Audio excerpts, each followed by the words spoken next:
So, hello learners. This time it's not an educational video nor is it a study video. This time it can be said to be a journal awareness video, a journal awareness about IGNOU, about Indira Gandhi National Open University and the difficulties that I had faced with this university and still facing. So, you can say this is the reality check of IGNOU, the reality check of, I'd be referring to it as IGNOU University. Okay. So what happens? Let me tell you my first story. There are 2 to 3 stories, or you can say experiences that I wish to share with you, so that you may not have to face the same problems again in the future, or some of your family or friends that might want to take admission in the near future in this university can escape these problems. Or altogether, my actual suggestion is skip IGNO University if at all possible. Then please do not take admission in this university.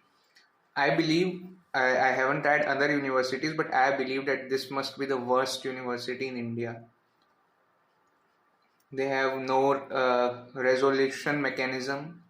The teachers, basically the administrators or whoever is at the other end, whenever you try to file some grievance or register complaints, they don't listen to you. They basically ignore you. So my first experience is like this. I was living in Chandigarh, and last year in December, that is December 2022, I came to live in the Rohtak here in Haryana. So basically, I started living in Rohtak in Haryana in December 2022.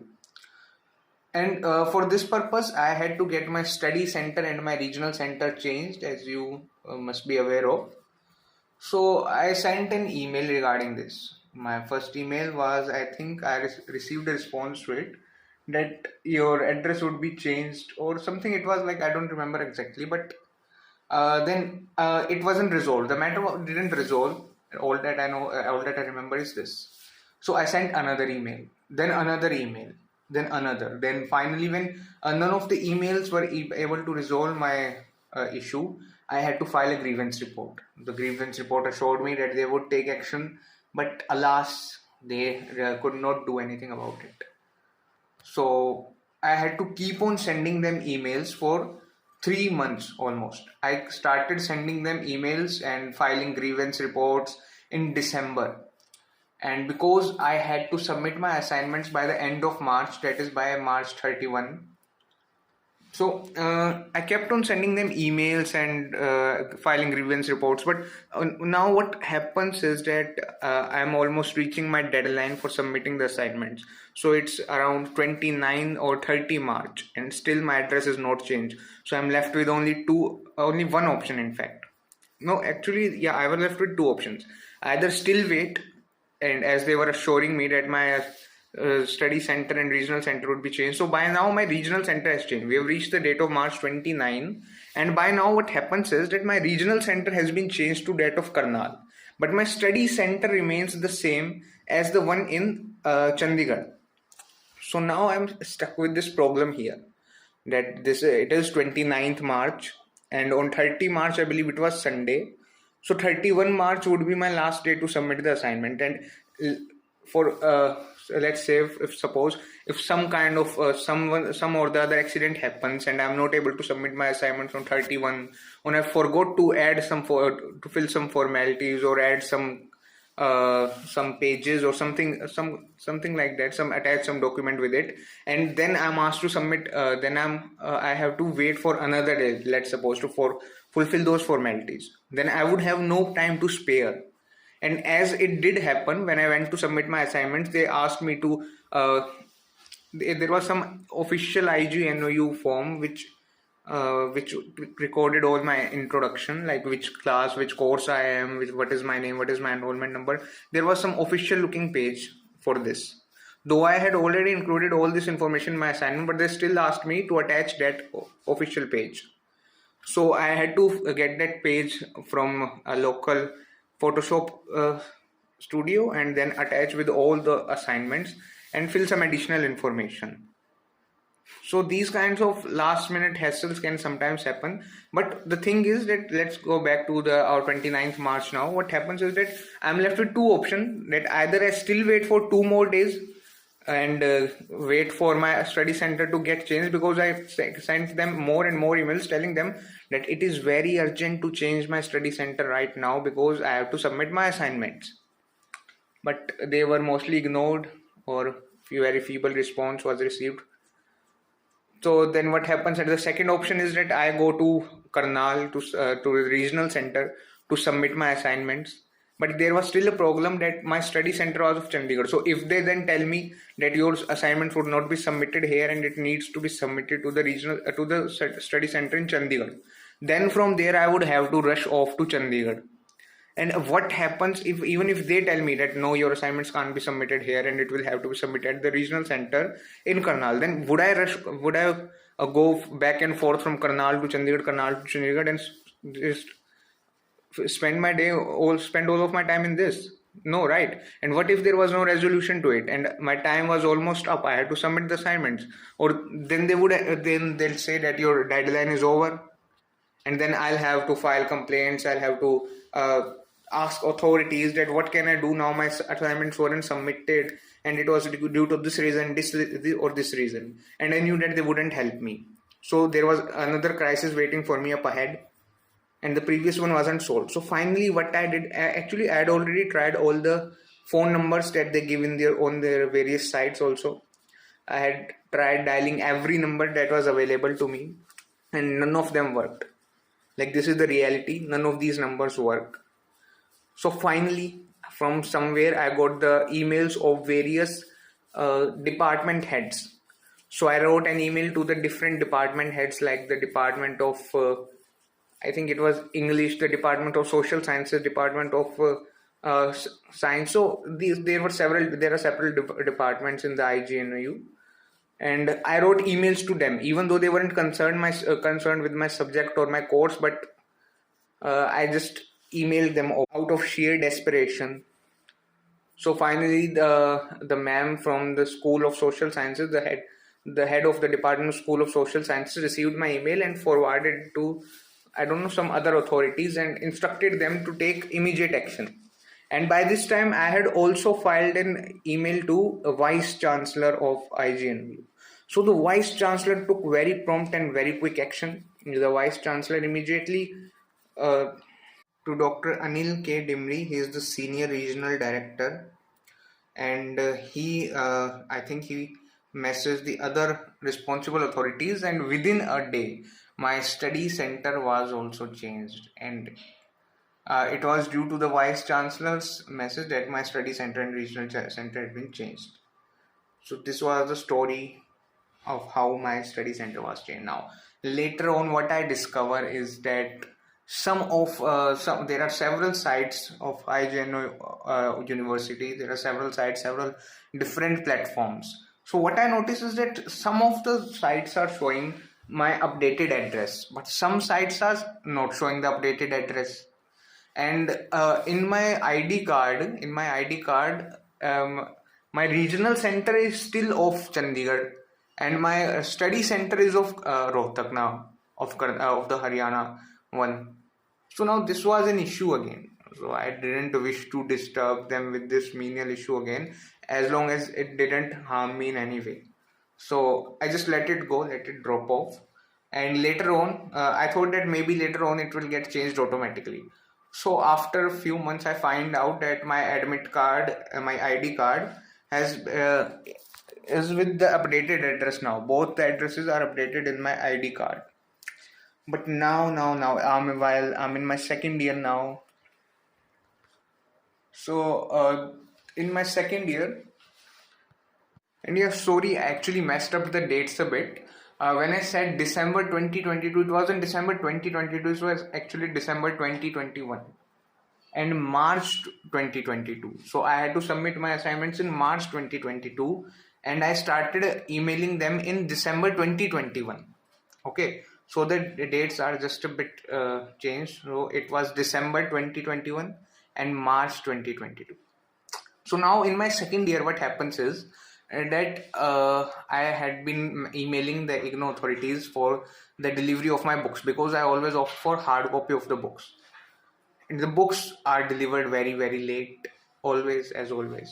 So this time too, I inquired about my books if only my books were the ones which hadn't been delivered. So they told me that my books haven't arrived from the Delhi. That is the the head branch itself, the main office itself. Because last time I had to fetch my books from the regional center. So this time I went to my regional center. They told me that my books have not been forwarded from the Delhi branch itself. So I waited for the books, and finally, basically I registered for my second session for my second year in June 2022, and now in February 2023, 18th Feb 2023, my books were finally delivered, and they didn't send me any message, any email regarding this information that your books have been delivered. I only received messages from the Indian Post Service. Okay, and I didn't know what they were delivering. They just wrote that article number this had been delivered here, has been delivered here. I didn't know. I had no idea what the article was, but I summed up that it could be my books because I had read somewhere that IGNOU basically delivers your books through the Indian Postal Service. So I figured out that what else could be? It should be my book, because I don't think anyone else would deliver anything through the postal services nowadays. So I figured that they'd be my book. But the tragedy this time is that they were delivered to the wrong address. After almost 6 months, they deliver my books, and even then, they deliver it on the wrong address. They deliver it to my previous address, that was of Chandigarh. And the person living there, he received the books on 18th February, I believe, and he tells me on 4th of March, that sir, I have your books and I think they belong to you and you should come and fetch them on 4th of March.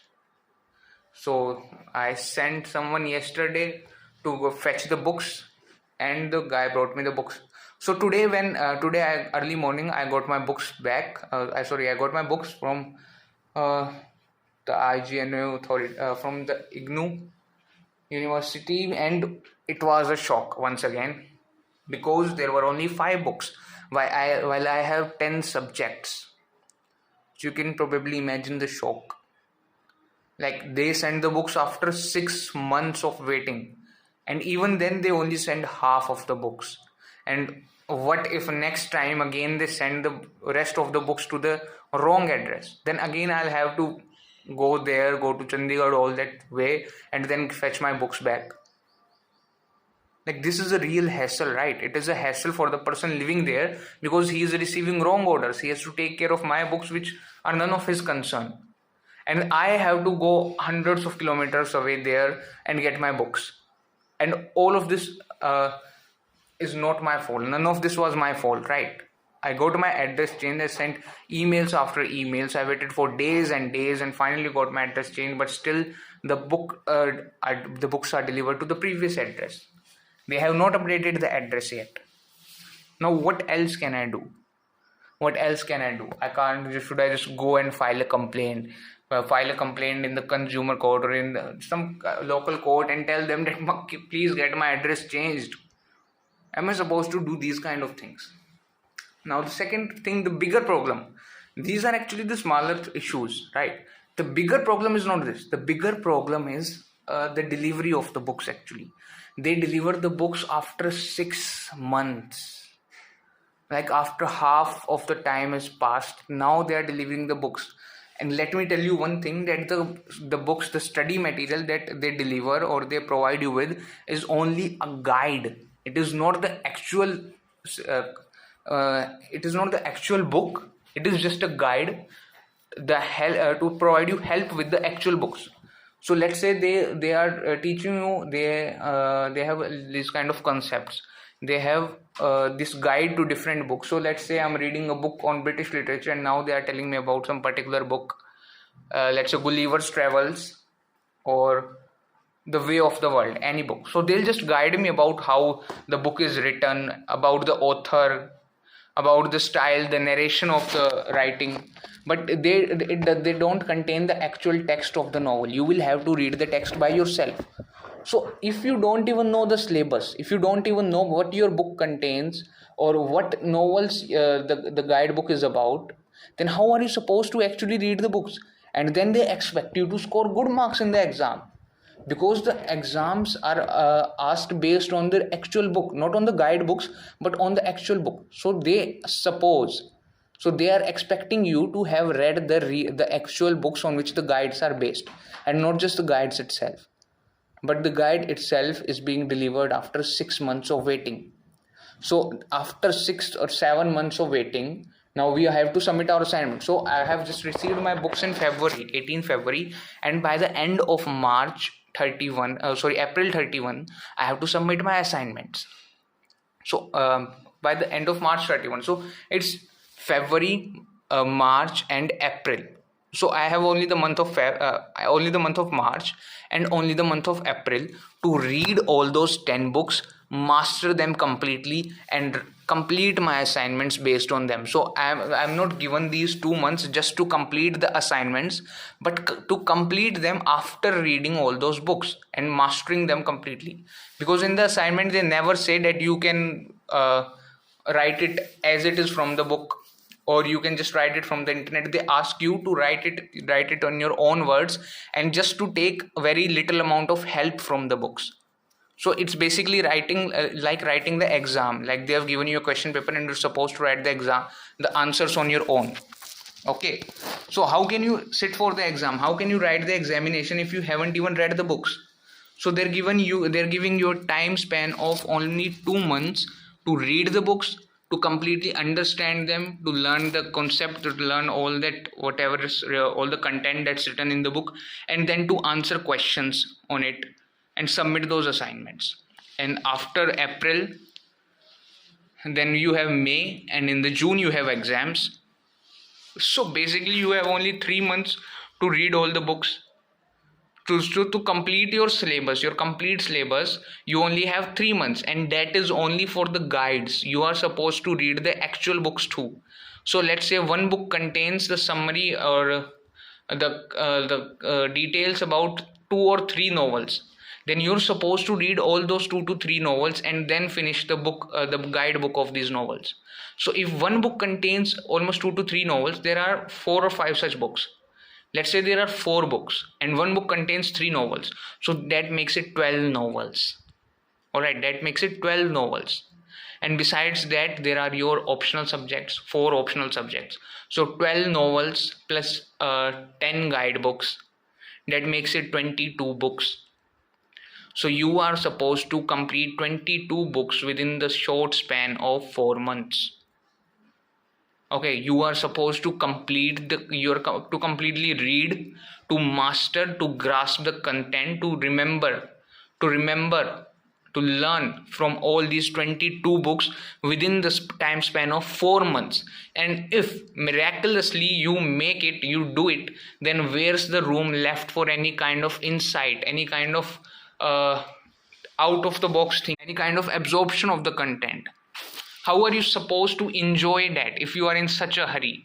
Like, are they making some kind of machines where you just have to run codes? No, they are teaching you, they are making you read these books so that you can become a poet, so that you can become a writer, so that you become a novelist, so that you can become an admirer of the art of English writing. But if they are just hurrying you up, like just finish these books and write the exams, that's all you have to worry about, then where is the future of our country going? Then they are just creating machines, not human beings with emotions, not human beings who can admire the beauty of the writing of English. They are just creating robots where just you have to mug up everything and then vomit it all in the exams. That's what they're creating. And that is one of the main reasons why the educational system in India is so rusty. Because IGNOU University is a government established university. The government system is a complete mess. The university is a complete mess. They are not teaching you to be rational, humble thinkers. They are teaching you to be machines. They are teaching you to be some kind of robots where they enter the code into you and then you are expected to repeat the code. That's it. You are not to make sense of it. You are not to interpret it in your own way. You are just to repeat the code in the exam. That is what they're doing. And if this keeps on happening, then where will the future of our country go? At one time, our country used to produce such great thinkers, such philosophical leaders. But what is our country producing now? All the great thinkers or all the great leaders are rushing to other countries, in fact. And this is the very reason why it's happening. I hope you share this video to more and more and more people and save them from getting their future ruined. Save them from getting admission into this horrible university. Save them before they destroy their future with their own hands. This is my earnest request, to share this video as much as you can. This is what the reality of the university is about.